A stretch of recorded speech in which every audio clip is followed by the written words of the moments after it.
Your new or existing home is one of your most important assets, yet too many people rely on sites, shows, and tips from people who are not in the real estate business when making important decisions. It's time to get real and trust a professional. This is Real Estate Today with host Deb Tomorrow. In this series, you'll learn about making smart decisions when it comes to buying a home, selling a home, or even staying in the home you're in. Now, here is your host, Realtor Deb Tomorrow. Well, hey, everybody. Did I wake you up, Karen? No, it's been a while since I feel like I've been here with you. We say that every show. I think know. We've got a little slacker thing going on right now. I am Deb Tomorrow. I'm your host of Real Estate Today, and I am a realtor out of Bloomington, Indiana, and I am joined by Miss Karen Rastel, who is the best damn lender in the state of Indiana. Welcome, Karen. Thank you. And we're going to try and keep today's show positive. Always. Never. It's a weird time of year. So first of all, we didn't do a show last week. And somewhere between last week and this week, we celebrated our 2-year anniversary of doing the show, which is crazy. Has it already been 2 years? That's a lot of shows. That is a lot. That's a lot of me talking. It's a lot of positive energy you're putting out there. About that.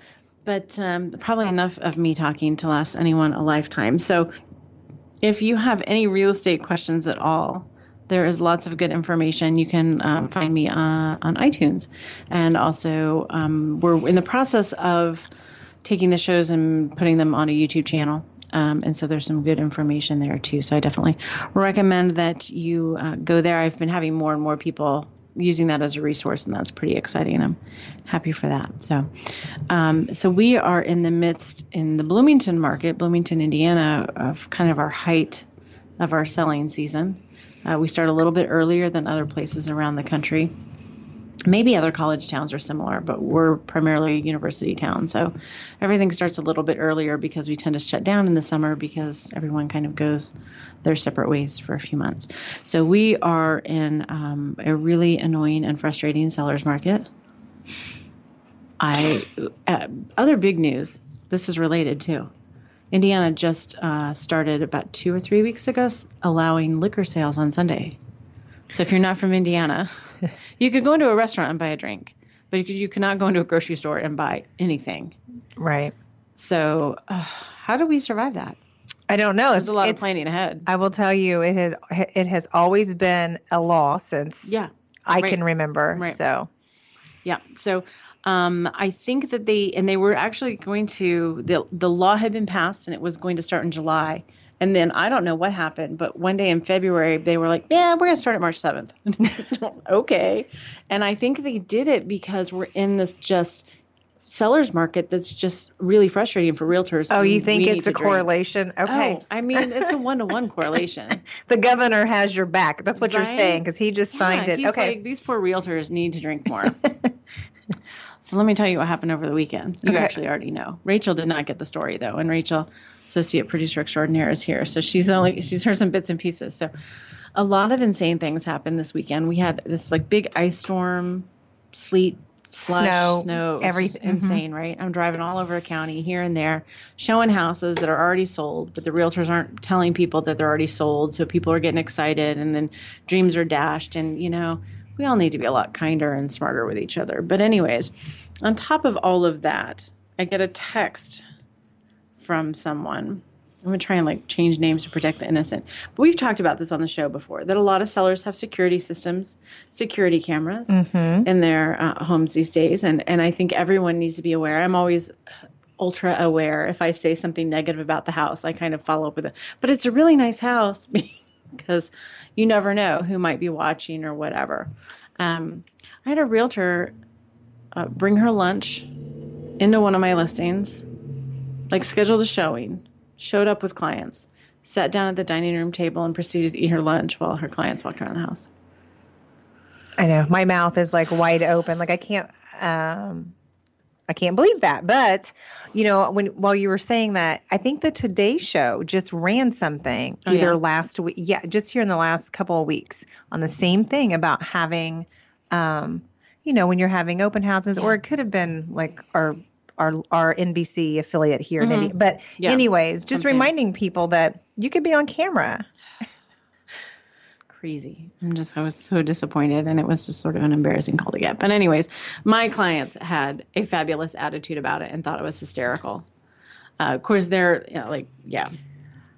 awesome people, and so that really helped that they weren't livid, because I was pretty livid. But did the realtor take the trash? Oh, I think so. Yeah. Okay. The lingering onion ring smell probably stayed behind. I don't know. Okay. And then they scheduled a second showing the next day, and my client was like, "Who's showing the house again?" And I was like, "Our frequent diner. It's brunch time." And then he said later, and this is sort of creepy too, though. He's like, "They were there 40 minutes." I was like, "Yeah, they asked about the empty lot next door, and they asked where you kept your syrup." Oh my gosh, you're killing me. Which I love that I have clients like that, that just, it's not the end of the world. It's disappointing, but it's not the end of the world. And they just make a joke out of it. They're just super great people. So buy their house, because it's a great house too. So anyways, but I wanted to talk a little bit more about a show we did a few weeks ago where we talked about buyer and seller strategies in the seller's market. I had a funny exchange last week with a realtor who's been one of the top realtors in the area for many, many, many years, well before I even started in real estate. And he said, we've been through the really bad buyer's market where we just didn't have enough buyers. And now we've been through this crazy, or we're in the midst of this seller's market. He's like, we're real grown-up realtors now. Like, we've been through it all. And it was so reassuring and comforting to me to hear that. One of the things as a realtor, we don't often stop and talk to our colleagues about just how are things going, because we're all sort of independent contractors. We do our own thing, and we're focused on like the deal and, and our clients. And we don't stop sometimes and go, what are you doing right now? Like, what's your business like? Is it crazy? Are you frustrated? Because sometimes it just helps to hear that it's insane for other people too. Yes. So I wanted to talk today about some specific strategies, and from the buyer and the seller perspective, that we're seeing a lot more of in this market that we haven't seen as often. And I know, Karen, you and I have talked about it before. There's some times where you're like, what's this escalation clause? Yes. So we're going to talk about that. We're going to talk about backup offers, and we're going to talk about multiple offers, and sort of from the buyer perspective and the seller perspective, how it works. And as we go through the show today, I'm going to give you starred thoughts. I should have started doing this a long time ago. One time at band camp, true story, I was a drum major, and I went to a special band camp in Whitewater, Wisconsin, I think it was. It was a very, very long time ago. Okay. And we would have a couple hours of classroom, like lecture every day, and then we would have drills and whatever. I'm not really sure. I ran around with some people and we sang songs, and it was camp or whatever. But I remember sitting in like this lecture hall at the University of Wisconsin-Whitewater, and we would have notebooks. We'd have our notebook, and the lecturer would be like, "Starred thought," and we'd have to like draw a star in our notebook and then write down what he said. And then he'd lecture for a while, and then he'd go, "Starred thought," and we would do it again. Makes sense, right? Yeah. I feel like our college professors, if you had like given me starred thoughts, it would have been a lot easier, right? We know what the important points are to remember. So we're going to go over starred thoughts today. But I wanted to give you some numbers real quick, because I promised this a few weeks ago. We touched on it. But why are we in the middle of this seller's market? This shortage of homes, where we have more buyers than there are for homes, and it's driving prices up, and it's making people crazy. So I've gone over this math before, but I want to go over it again because it's pretty powerful stuff. So listen carefully. Start that. From 2009 to today. Now, this article was written in 2016, but it's all very accurate, still going forward. So from 2009 to 2016, new construction, single-family homes, condos, and apartment units. So new construction units, like a single unit where a family would live, totaled 5.6 million, which sounds like a lot of new construction. Over that same time period, approximately 1.7 million units were deemed uninhabitable or obsolete. They were demolished, torn down, right? So we have a net gain of 3.9 million housing units during that time period. Again, sounds like a lot. However, the country acquired an additional 17.3 million people. Okay. And so is that enough housing to cover the additional 17.3 million people? Clearly, the answer is no. The average household size is 2.5 people, which would mean that we need 6.9 million new housing units to cover those people, the additional 17 million. So we were short by 3 million housing units. And that is why we are where we are today. I'm just sitting here. That? The fact that you're like, you just reminded me of my husband, which we coined Rain Man with all these stats. And I'm just looking at you like, I could not have done that in my head. Do you want to take this home? Oh, no, I have notes. Do you want to take this home and give it to him, though? He might enjoy it. Oh, Rachel's going to post that. We've posted that article like 6 million times. But all right, let's go to a break. When we come back, we're going to talk about backup offers. Should you bother as a buyer, and what's the value as a seller? So stick around. You're listening to Real Real Estate Today, your home for smart real estate.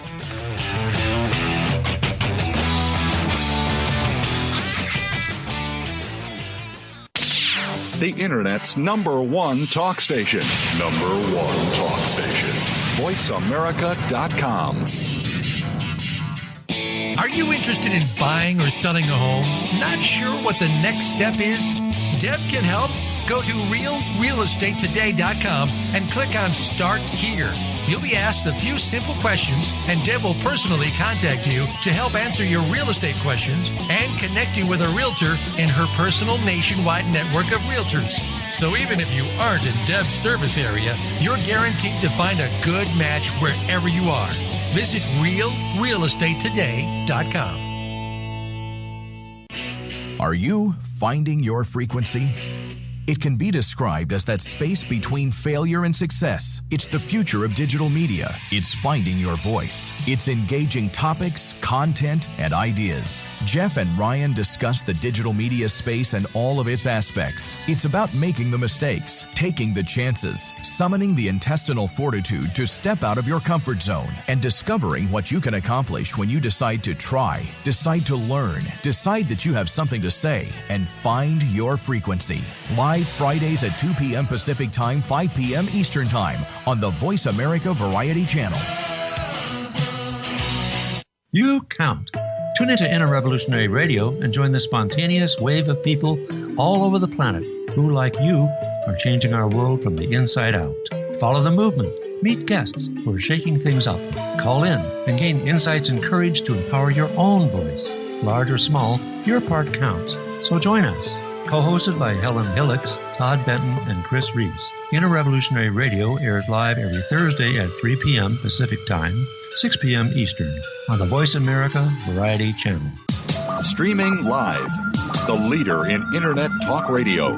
VoiceAmerica.com.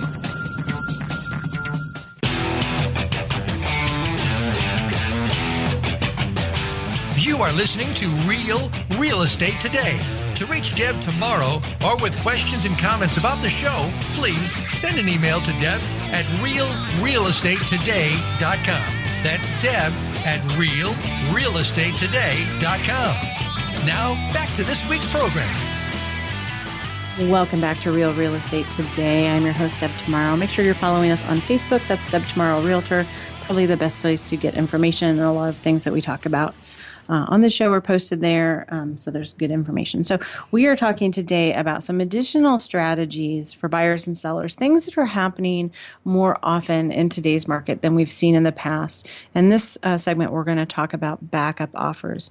And Karen, you just asked me a really good question about backup offers. That's why I wanted you here for the show, because I thought you've got a good perspective because you see this stuff. So you kind of like, you get offers coming through to you that have backup things and you're like, I don't really know how that works. Yeah, my question, and plus I'm also hearing feedback from my clients that are saying, my offer didn't make the cut, or they're increasing their pre-approval amounts by a huge amount.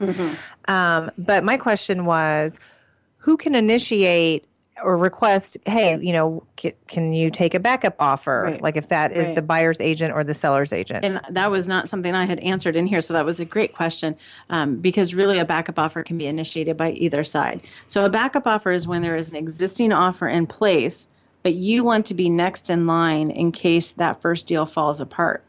The difference is that you're not just first in line to say yes or no. It's not like it's a first right contingency, like just in case the deal falls apart. You are in a binding contract. And this can happen a couple of different ways. One, you could be in a multiple offer situation and you don't win. Maybe you come in second place. The seller might say, sorry, we took another offer. Would you like to be backup? And then you usually in our market, we kind of do it verbally in the sense of we have that conversation and then we draw all the paperwork up because we're not going to waste time doing the paperwork if, nobody really wants to do it. So, the seller can say, would you like to be backup? And then we do the paperwork. Or the buyer can say, I've done this. I did this last week. Hey, well, the seller, we knew we came in second place. Hey, will the seller consider us as a backup?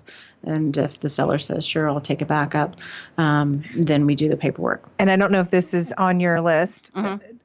For later in the show, but if you are a buyer and they have accepted it as a backup, yes, then you should not be looking for other homes. You should be, but we're going to get to that. Okay. Because I had this happen last week too.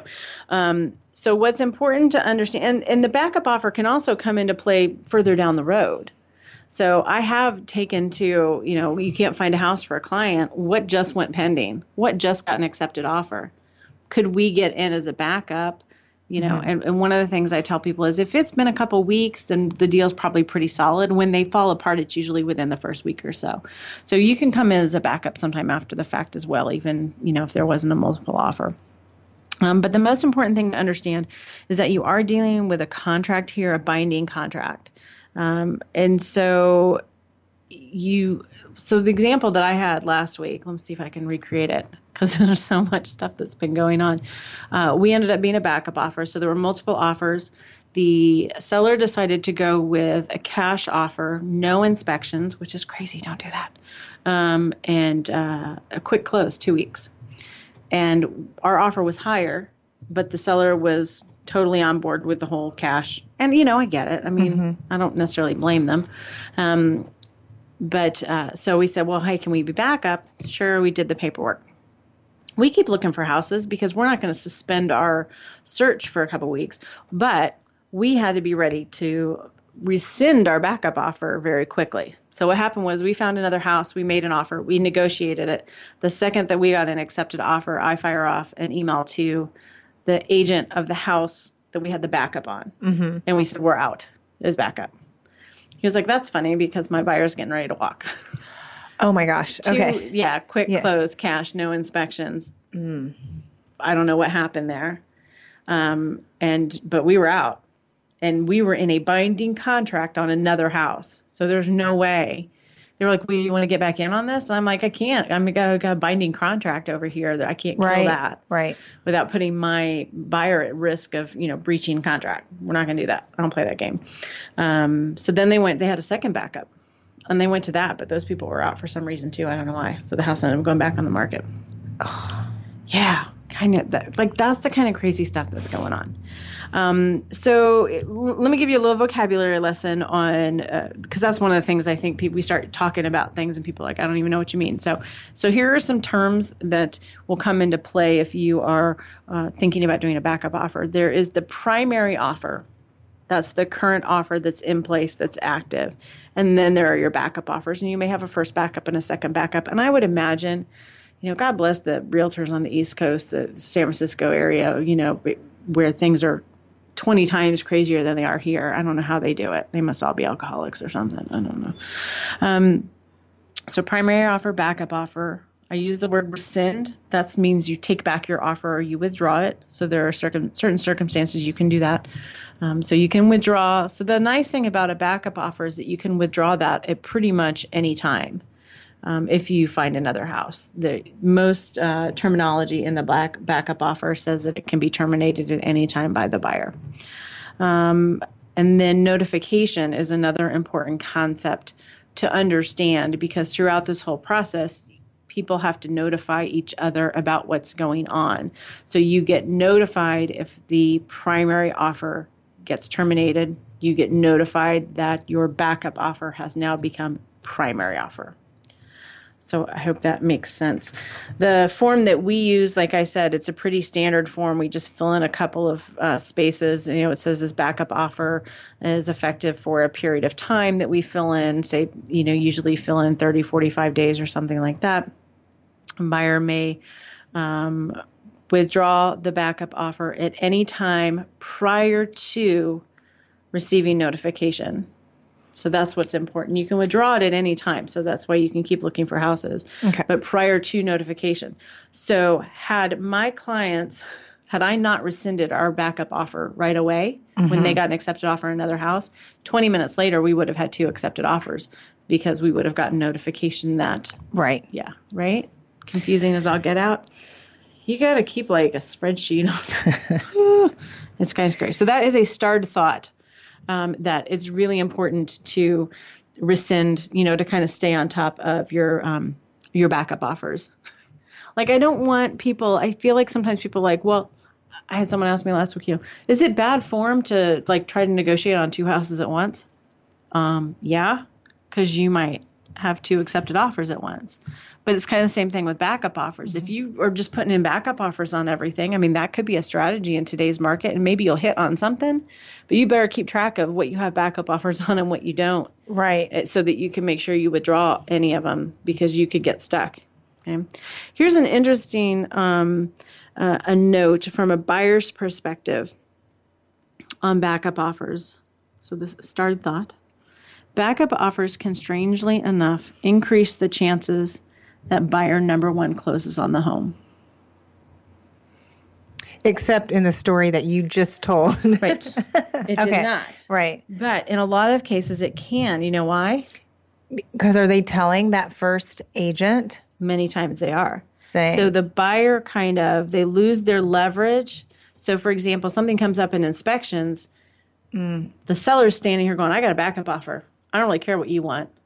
I got a backup offer. They don't know what the backup offer's for. It could be better, and so the buyers do kind of like lose their leverage. Or like I've got a deal going now where there may or may not be a backup offer in place. We don't know. The agent won't tell us. But we were hoping to get a couple extra days, an extension to close.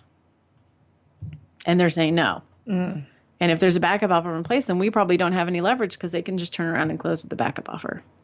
So it's really important to understand as the buyer, if there's a backup offer in place, especially, don't think you have leverage because you really don't. And I have certainly seen situations where the backup offer is significantly better than the offer that's in place. And that's a really hard bullet to bite. But in that case, would you still, on behalf of your buyer, go back after an inspection or in an inspection response and just ask, like, whatever they're wanting, and at least ask, and they can come back and say, like you said earlier, nope, I don't really care. Yep. I've got a backup offer. Yeah, and they don't have to. So this is something that people don't really understand. At least the way that we negotiate in our market, the seller can't kill the deal in inspections. All they can say is, no, we won't do that. And then it's up to the buyer to walk away or not. So one of the questions I get is, say we missed an offer by a day. So got an accepted offer. And my buyer's, well, what can we do? I mean, we can offer more. It's like, but there isn't really anything you can do because the seller is in a binding contract. So the buyer would have to miss something. I had this conversation with an agent a couple of days ago. I said, well, maybe the buyers will not turn the earnest money in time, and then we can get our foot in the door. Like, that's the kind of thing you're hoping for. And it's so rare that it happens. And the other thing to think about, too, is that if you're a buyer, if you have a backup offer and the first deal falls through, it's probably because of inspections. Is that a house you want? I don't know. That's, certainly something to consider. I think in our market, we are having a lot of buyer's remorse and people just walking away, but a lot of it is just typically it falls through because of inspections. So one suggestion I wanted to make is, I have 2 more starred thoughts in this segment. The first one is I definitely encourage sellers to continue to show your home. Once you have an accepted offer, there's no downside for a seller having a backup offer. There's downsides for the buyer, lots of disappointment. But for the seller, I don't see that there's really any downside. So I definitely recommend continuing to show your home. And then I think for the buyers, just don't get your hopes up. Be realistic. A good strategy is to just stay in touch with that listing agent. I get that a lot, where people will say, I know you have an accepted offer. If something falls through, will you let us know? And I kind of keep a list. And then if an offer falls through, we start to put the word back out. We go down the list and notify them, and then they'll kind of come back and they'll say, well, why did it fall apart? If it fell apart because of an inspection thing, we can have that conversation. It increases the chances that everybody's kind of on the same page and we can put a deal back together that will eventually close, but without doing a binding contract where everybody's kind of stuck with that. So it's an interesting concept. We're seeing more and more of it. It certainly isn't as successful as I think people might think it is. But for a seller, there's no harm in doing it. So something to consider. All right. What are we going to talk about in the next segment? How to deal with the anxiety. Because I'm just like listening to all of this and I think, oh my gosh, I haven't bought or sold a home in like years, but just the thought of it, I don't remember it being like this. It's a little, you would think a seller's market is fun for the seller, and it's not. Usually it's just as stressful. So we're going to talk about what happens with multiple offers in the next segment. So stick around. You're listening to Real Real Estate Today, your home for smart real estate.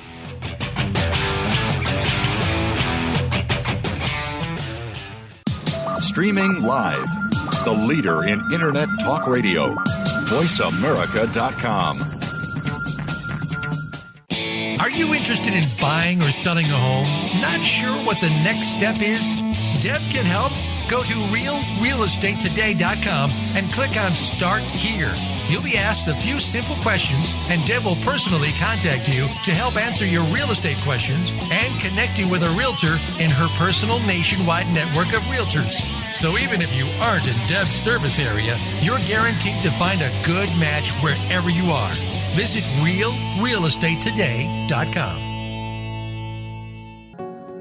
In the spirit of Have Couch Will Travel, Dr. Carol Lieberman creates a haven of sanity in an increasingly insane world. Each day we are bombarded with news of events that have never crossed our wildest nightmares. Society is spiraling out of control and everyone is reeling from it. But now there's an answer. The best way to keep sane in this insane world is to tune in to Dr. Carol's Couch on Voice America. Dr. Carol, a certified media psychiatrist, will broadcast live from her Beverly Hills office every Tuesday at 1 p.m. Pacific Time. Call or log in and get help with whatever is sending you reeling, whenever you need a soothing voice to calm and advise you. That's Dr. Carol's Couch every Tuesday at 1 p.m. Pacific Time here on America's Voice, VoiceAmerica.com. What if there was a radio show that could demonstrate how we can cut your taxes in half without diminishing needed government services? One that could explain how to create tens of millions of jobs at no cost to taxpayers, as well as fantastic yet easily affordable health care. Side effects include cutting crime rates nationwide, providing better education for our children, international peace and harmony, and protecting your private personal data from government intrusion. Tune in to Libertarians Working for You with Arvin Vora, Tuesdays at 8 p.m. Eastern Time, 5 p.m. Pacific Time on Voice America Variety. Tune in to The Patricia Raskin Show on VoiceAmerica.com every Monday at 2 p.m. Eastern Time and 11 a.m. Pacific Time. This is the program that helps you turn obstacles into opportunities, challenges into solutions, and find answers to tough questions with the award-winning powerhouse voice of radio, Patricia Raskin. So tune in and call in to The Patricia Raskin Show, Mondays at 2 p.m. Eastern Time and 11 a.m. Pacific Time, right here on the Voice America Variety Channel. The Internet's #1 talk station. #1 talk station. VoiceAmerica.com.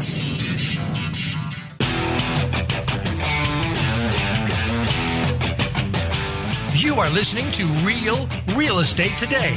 To reach Deb tomorrow or with questions and comments about the show, please send an email to Deb at realrealestatetoday.com. That's Deb at realrealestatetoday.com. Now, back to this week's program. Hey, thanks for coming back to Real Real Estate Today. I'm your host, Deb Tomorrow. We are talking today about some specific strategies and things that are used in a seller's market that aren't maybe typically used in a more balanced market. So some things we're seeing more and more of. Last segment, we talked about backup offers. And this segment, we're going to talk about multiple offers. And I think this is really important because there are some pretty big misconceptions. Have I told you my Christmas Day story about multiple offers? I'm sure I have. I'm sure. Wait, this past Christmas or the other Christmas story? It was a few years. It was a few years back. But I had a listing. We ended up with multiple offers. It was December 24th, And one offer was significantly better than the other, cleaner in a lot of different ways. And my clients were like, it's Christmas Eve. We're excited that we got an offer because they've been trying to sell it for like 9 months, switched to a new realtor, got an offer, 2 offers right away. And I was looking like a hero. I was feeling good. They accepted the offer. We let the other one down easy, said sorry, And then Christmas morning, I wake up to a voicemail from my broker who said that he got forwarding me a voicemail from an irate buyer who did not win in the multiple offer, saying that they were going to report me to the Attorney General for ethics violations because I did not give them an opportunity to revise their offer. Why would they think, why would you think you can revise it? I don't know. Oh, okay. Right? Someone probably told them that, and that is incorrect. And so that is the biggest thought of this segment. Sorry, I'm going to talk with a smile on my face because it makes it sound more positive. But you are not required. A seller is not required to notify you that there are multiple offers. They're not required to give you an opportunity to revise your offer. It is a strategy that sometimes sellers use and sometimes they don't. So you definitely need to go into a situation putting your best foot forward as much as possible. Because when you have one offer that is significantly better than the other, maybe the first offer was low and they were just fishing, but the signal that it sends to a seller sometimes is they're not really serious. And so it's not worth trying to pit these two buyers against each other in a bidding war. Let's just go with this one. So you need to think about that, especially in this kind of market. It's funny because when that happened, it was several years ago. We were in a pretty balanced market at that time. So we didn't do multiple offers quite as much. I think those people now know how it's done. So here are the options. If 2 or more offers come in before anything has been accepted, you're in a multiple offer situation, and there can be several options for the sellers. They can accept one offer and reject the others straight up. They can pick one offer to work with and try and maybe counter it, reject the other offers, or try to kind of keep the other offers to the side until they get something accepted and then reject them or offer them backup positions. Again, if one offer is head and shoulders better than the others, then a lot of times there's no point in asking for highest and best. What I like to do as much as possible, whenever it makes sense, is to do a multiple offer notification. So this is an actual form that we fill out for each and every offer that we've received that is saying, hey, we're notifying you that there are multiple offers. We're going to give everybody a chance. If you want to revise it, give us your highest and best offer by 5 o'clock today or whatever the time is. We set a deadline. Everybody gets that notification, and then they can do with it as they wish. I like to do that whenever possible because it seems like it's the fairest thing to do.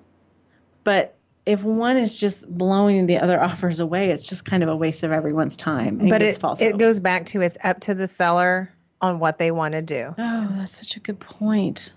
That's actually one of my points on here is what's important to understand in a multiple offer situation too is that the realtor is presenting the seller, here are your options, and then the seller is deciding how they wish to proceed. So it's up to the seller how they wish to proceed. And then once the highest and best deadline, if that's what they do, if the highest and best deadline comes by, then the seller can accept or reject, or you can still pick one to counter. You don't have to accept it straight up. And a lot of times you end up sort of countering on like a closing date or a possession date, or something like that. So sellers especially don't think, I get these highest and best and then that's all I can do. You can still try to counter with one and make one work. You know what? And sometimes you look at the offers, you need to look at them from a seller's perspective as a whole. I had a couple years ago, the offers were almost exactly the same, but one had local financing and one didn't. It was a lender we'd never heard of.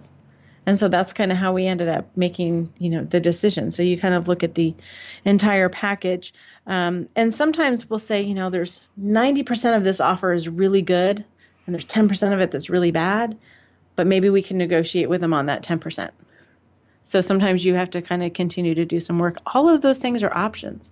And I feel like sometimes people just, buyers kind of get it in their mind, like it's either all about price or that, like the cash offer we talked about in the last segment, that offer wasn't as good as our financed offer, but they took the cash and then that person walked away. So highest and best notification can give you the opportunity to put your best foot forward if you haven't already, but it can also drive the price higher, obviously, than what you maybe originally wanted to pay. So I definitely caution people to not get caught up in the drama of it. I wouldn't say drama. It's probably just like the emotional charge that everyone is feeling like, oh my gosh, because they really want that house. Right. And then it's kind of like when you're when I'm at an auction and I just want to keep raising my paddle and I need to calm down. Right. Exactly. And just refocus. So in this kind of market, in the seller's market, it's always good to put your best foot forward and not drag things out as a buyer. So here's another example. Say buyer comes in $15,000, $20,000 below list price on, a fairly new listing because they just want to kind of see. They're fishing. They want to see, what they're doing is giving the opportunity for more buyers to see the house and for more people to come in and to drive and make another offer. And then all of a sudden you're in a multiple offer situation. So I always tell my clients, like I just had this conversation with someone about 2 hours ago. And I said, this is the price I think you need to come in at if you want an accepted offer immediately. This is the price you need to come in at if you want to try and dicker over a couple $1,000s and maybe run into the situation where you might have a multiple offer. But if those few $1,000s are important to you and you want to take that risk of maybe getting into a multiple offer situation, that's fine. We can do that. So that's what you need to think about when you're trying to figure out, how much you should offer. Honestly, sellers will wait until the last minute to respond to an offer because what are they doing? They're out there trying to get more offers. Mm-hmm. Also, I think another really good piece of advice that I want to give people is to don't worry about what the other buyers are doing. Every single time I tell a buyer that we're in a multiple offer situation, they say, well, what's the other offer?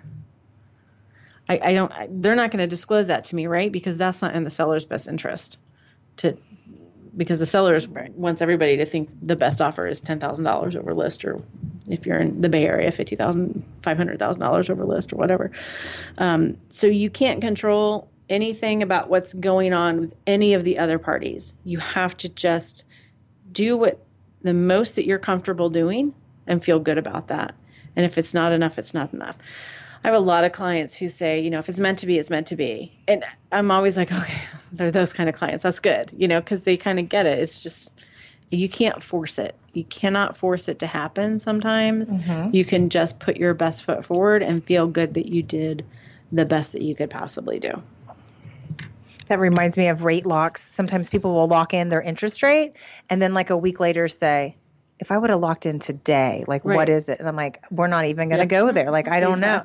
Chances are it's slightly higher, but why are we talking about that? Let's keep going towards the closing date. I would say when you get an accepted offer on a house, first thing I need you to do is delete the Zillow app off your phone. Stop looking at houses because that's not helping.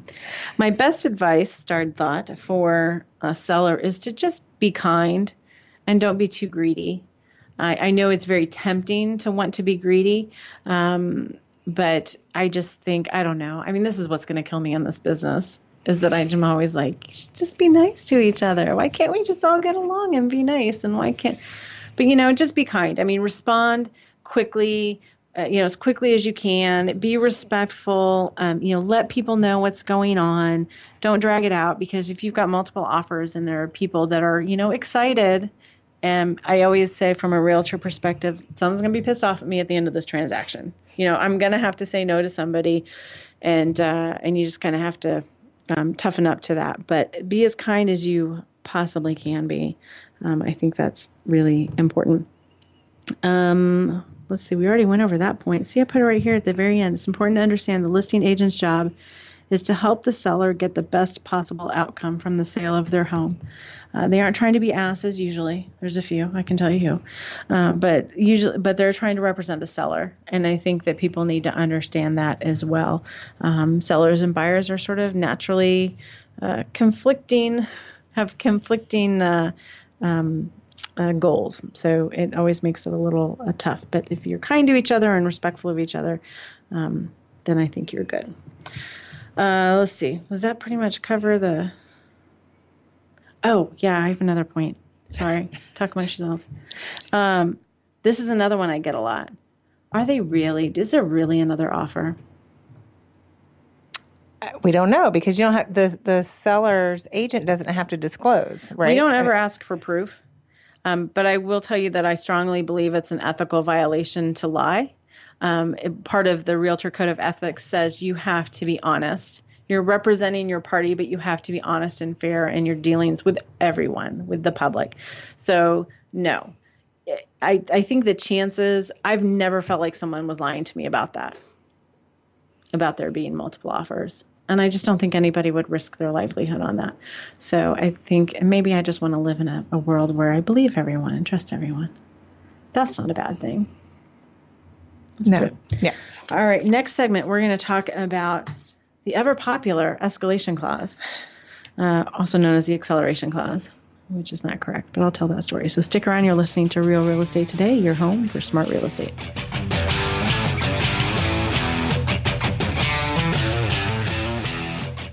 Stimulating talk. It gets those synapses in the brain firing really fast. All the time. The #1 internet talk station where your opinion counts. VoiceAmerica.com. Are you interested in buying or selling a home? Not sure what the next step is? Deb can help. Go to realrealestatetoday.com and click on Start Here. You'll be asked a few simple questions, and Deb will personally contact you to help answer your real estate questions and connect you with a realtor in her personal nationwide network of realtors. So even if you aren't in Deb's service area, you're guaranteed to find a good match wherever you are. Visit realrealestatetoday.com. What makes a great leader? Most have a vision, one that starts beyond the resources available and continues from that point into developing a solid plan, organization, and company. Leadership issues are discussed each week on Voltcast, Illuminating Leadership with host Jeff Smith. Jeff has years of experience as a leader and executive coach, and his guests will bring you information that can help a team of any size. Listen every Tuesday at 1 p.m. Eastern Time, 10 a.m. Pacific on Voice America Variety. Streaming live. The leader in internet talk radio. VoiceAmerica.com.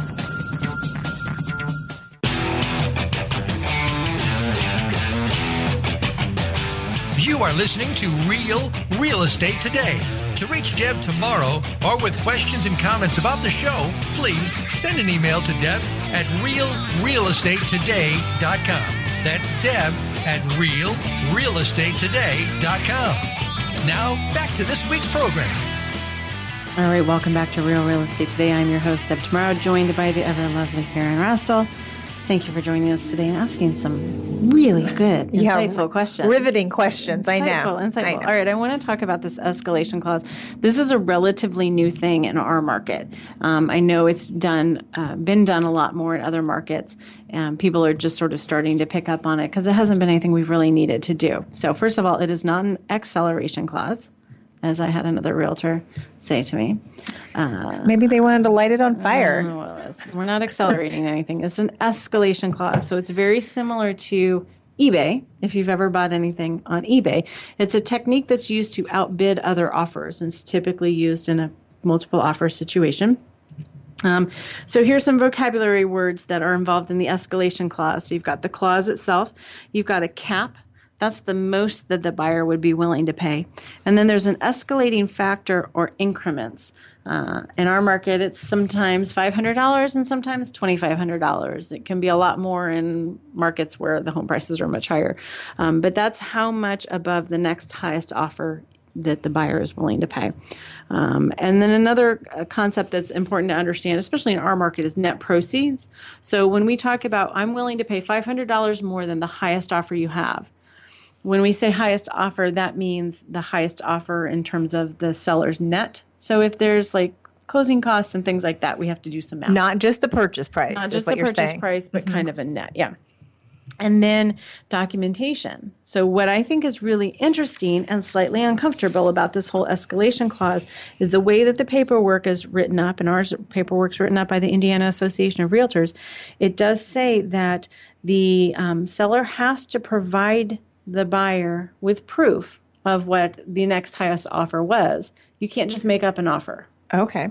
Or have like your friend write an offer You know what I'm saying? I mean, It's got to be a legit offer. And so everybody needs to feel comfortable that it's a legit offer. So the documentation is a copy of the other offer? Usually, yes. The entire thing. Yeah. Okay. And I usually try and black out names or, as much as possible, try and kind of keep some, but that is part of the deal. So that's basically how it works. If there's multiple offers, usually the way it works is if there's multiple offers and a seller calls for highest and best, then you would write an offer, say, okay, I'm going to offer you $145,000. However, I'm attaching this amendment that is an escalation clause.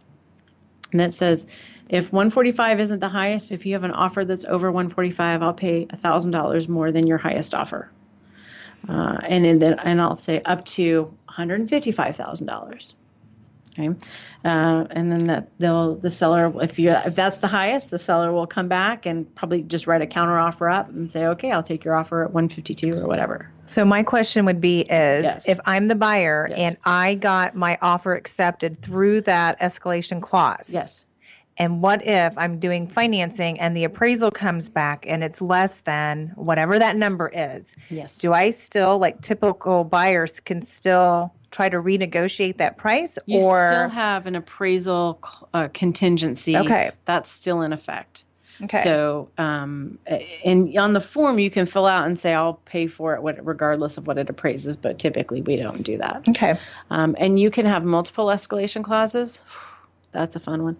I had one a few weeks ago, and there were 3 offers, and they all had escalation clauses.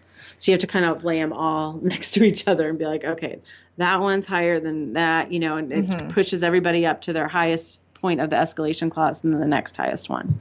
It can get a little crazy. We don't see that too much, but that happens. Now, from a buyer's perspective, what's the downside to that? There's a pretty big downside to this. There's a lot of discussion about this from time to time. It's hard for me to think of but I think of the lending side. Like the downside is that you could be paying a lot more for your house and it may not appraise for that much. Right. And then you're right back at negotiations. Yeah. What the purposes of the escalation clause is to kind of ensure that you pay as much as you need to, but not too much. Right? I mean, because you're like, I pay $155, but if I don't have to pay $155, I don't want to pay $155. I'd rather pay $152. Right. So it helps you in that situation. However, you're tipping your hand that the seller now knows you would be willing to pay $155. And there's nothing to say that the seller wouldn't come back and just counter your offer and say, I want $155. Because you said, you indicated you would be willing to. And at that point, the buyer has to be willing to be like, don't be a jerk. If you can't show me that you have an offer at $154, then I'm not going to pay it. And you have to be willing to walk away. So that's the downside, is that it sort of, it shows your cards. And that's never really a good thing. But on the flip side, it also shows the seller that you're serious and that you want to, make the best offer possible. It can be a great strategy. I like it right now in our market because not a lot of realtors do it. And sometimes you present it and the listing agent's like, I'm not sure what I'm supposed to do with this, because it just wasn't something that was done until like last year. We started to see it. I was going to say, I feel like it was inserted or we just got paperwork for it, I think. Yeah. I think in the past, a couple of years ago was like one of the first times it was ever used on one of my listings. It was an estate sale. We priced it low so that we got a bunch of offers. And so we had 7 offers that we were looking at. And someone just wrote, like on the contract, there's a section, further conditions, where you can write stuff in. And they just wrote, we'll pay $1,000 higher than your next highest offer up to whatever. But yeah, I think that the Indiana Association of Realtors saw the seller's market come in and said, we probably need some forms for this. So they created the escalation clause form. So, I'm a fan of it in most situations, but I also need for my buyer to be super, super comfortable with their cap. I don't want that to be I'm probably going to want to back out if that's really what, you really need to be comfortable with that. From a seller's perspective, there's really nothing too bad about it, except like you said, it could possibly drive up the price too high and it could miss appraisal. And you could possibly deal with a buyer who got caught up in buyer's remorse, which is kind of where the whole don't get greedy comes in. Like if you get, I mean, if you have a house price at 130 and someone offers 200, you want to take it? Yeah. Is that deal going to fall apart? Probably. It's still got to be realistic. Mm-hmm. We're in the Midwest here. We don't play like that. Okay, so my rules about escalation clauses. Definitely use them, especially if you don't think the other buyers will. It'll make your offer stand out. It'll make the sellers go, oh, this person really wants the house. But don't get too crazy with them. Start thought, be really happy with your top number. And if you're a seller, don't be an ass about it. Don't get greedy. I know people have countered back, the sellers have countered back at that top number. I've certainly had situations where we could have, and I just think that's bad form. I just think that's bad, bad karma. I just, I don't They've countered back at the escalation clause, at like the cap. You know what I'm saying? Yeah. Like maybe they didn't have an offer that was 154, but they still countered back at the 155, saying you said you would be willing to pay 155, so cough it up, pay 155. Because as the seller, you don't have to accept the escalation clause. You can just counter that out and just kind of counter the offer. Mm-hmm. Okay. No, I wouldn't have thought that. I would have just thought that, okay, really, like who's going to come back and counter that? Because I'm only putting that out there that, hey, if we are in a situation, right, I would be willing to. But they're go going, back. oh, well, they qualify for 155, and they seem to think that the value's there. Mm-hmm. So that's what I'm saying. As a buyer, you have to be willing to kind of like, that's a huge red flag. That's the thing with all of these multiple offers and escalation clauses and backup offers. There are so many opportunities along the way to let the other party reveal their true colors. Mm-hmm. Red flags on how they react to multiple offers and how they counter back and how they deal with an escalation clause. And you need to kind of take that into account. And I think a lot of my clients I had an offer over the weekend that was pretty low, and it was a very incomplete offer. Like there wasn't a pre-qualification letter, there weren't signed disclosures, there's something about it. It felt, I hate to say this, it felt lazy, mm-hmm. And so the seller and I kind of looked at it and we said, I just don't think this guy loves your house. And I kind of want to sell it to someone who loves your house. I don't always say that, but in this case I did. Mm-hmm. That was really important to both of us. And, there were red flags, and we just thought, and then there was someone else that was like, we were negotiating on something and they were just nitpicking the smallest little detail. And the buyer was just like, this person's going to be a pain when it comes to inspections. I don't know that I want to deal mm-hmm. with them. So, I think that's fair to kind of look for those red flags along the way. And these tools that we talked about today have some great opportunities to see those red flags and help you, take everything into consideration. It's not just about money. Take everything into consideration. I think we're out of time. Whew, that went fast. It always goes fast. It always does. Well, hopefully some good information. And Karen, hopefully you learned something today. I absolutely did. Awesome. We're going to have these up on iTunes. And then I think we're also going to have them broken out on YouTube so they can be available that way too. So thank you so much for tuning in today. Make sure you check us out on Facebook and tune in next week. This is Deb Tomorrow, Real Real Estate Today, your home for smart real estate.